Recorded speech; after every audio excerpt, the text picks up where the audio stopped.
Hello viewers, welcome to my channel online classes. आज हम जानेंगे कि पादप में उत्सर्जन मतलब पौधे अपना वेस्ट प्रोडक्ट कैसे बाहर निकालते हैं।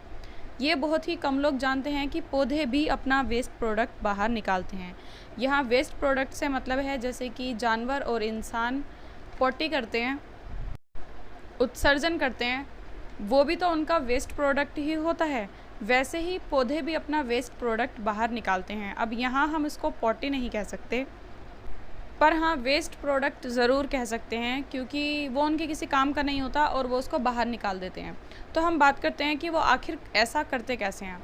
पादप मतलब पौधे, ये दिखने में भी जंतुओं से बिल्कुल अलग होते हैं और खाने पीने में भी बिल्कुल अलग होते हैं। जैसे कि हम खाना हाथ से खाते हैं, जबकि वो अपना खाना सूर्य से प्रकाश लेके और फोटोसिंथेसिस मतलब प्रकाश संश्लेषण से अपना खाना बनाते हैं। तब हम कह सकते हैं कि ये जंतुओं से बिल्कुल अलग होते हैं। और जब ये जंतुओं से बिल्कुल अलग होते हैं तो इनका वेस्ट प्रोडक्ट करने का जो तरीका है, जो वेस्ट प्रोडक्ट को निकालने का तरीका है, वो भी जंतुओं से बिल्कुल अलग ही होगा। इसके बारे में जानने के लिए हमें पौधों के बारे में थोड़ा सा जानना पड़ेगा। जैसे कि पौधों में कुछ मृत कोशिकाएं होती हैं, जिनको इंग्लिश में डेड सेल्स कहते हैं। अब आपको अगर नहीं पता कि कोशिका क्या होती हैं तो आप इसके बारे में भी पूरी डिटेल से देख सकते हैं। इसका भी वीडियो मेरे पास है, लेकिन मैं अभी थोड़ा सा बता देती हूँ कोशिका के बारे में।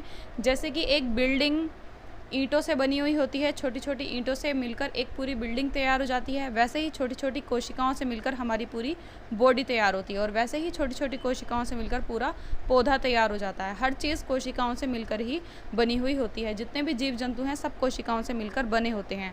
तो कुछ कोशिकाएँ जो हैं मृत भी होती हैं। मृत मतलब मरी हुई, डेड होती हैं, डेड सेल्स। अब ये किस तरीके के होते हैं, जैसे कि हमारे बाल होते हैं और नाखून होते हैं। हम अपने बालों को चाहे काटें पीटें कुछ भी करें तो उनमें दर्द नहीं होता, क्योंकि हमारे बाल डेड सेल्स के बने हुए होते हैं। वैसे ही पौधों में भी कुछ मृत कोशिकाएं होती हैं, कुछ डेड सेल्स होते हैं, और वह डेड सेल्स उनकी पत्तियों में यानी कि लीफ में होती हैं।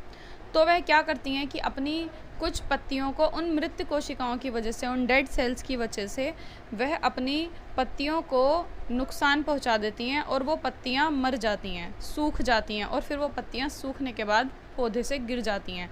तो कुछ अपशिष्ट पदार्थ उन पत्तियों में चला जाता है।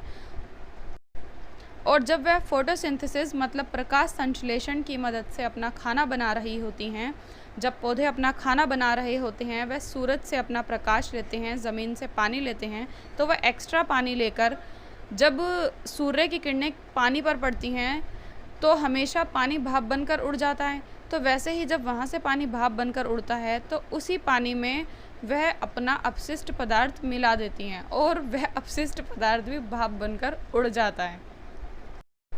और तीसरा, कुछ पौधे अपना अपशिष्ट पदार्थ रेजिन तथा गोंद के रूप में भी निकालते हैं। आपने कुछ पेड़ में देखा होगा, कुछ पेड़ पौधे ऐसे होते हैं, अगर उन पर थोड़ी सी चोट करते हैं तो उसमें कुछ गोंद जैसा बाहर निकल के आ जाता है, तो वो उनका अपशिष्ट पदार्थ होता है। मतलब अपशिष्ट पदार्थ को भी वह उस गोंद में ही मिलाकर निकाल देती हैं।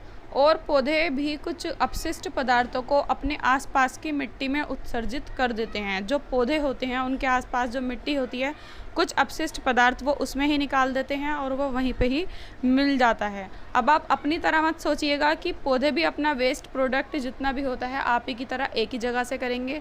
पौधों के पास बहुत सारी जगहें होती हैं अपशिष्ट पदार्थ निकालने के लिए। पौधों के पास अपना वेस्ट प्रोडक्ट निकालने के लिए सिर्फ एक ही तरीका नहीं है, उनके पास बहुत सारे तरीके हैं, और वो अलग अलग तरीक़ों से अपने वेस्ट प्रोडक्ट को निकाल सकते हैं। अब आपको ये वीडियो अच्छे से समझ में आ गया होगा, मैं आशा करती हूँ। लाइक और सब्सक्राइब तो आप करेंगे नहीं, लेकिन हम अच्छे अच्छे वीडियोज़ बनाते रहेंगे। मिलते हैं नेक्स्ट वीडियो में। Bye guys.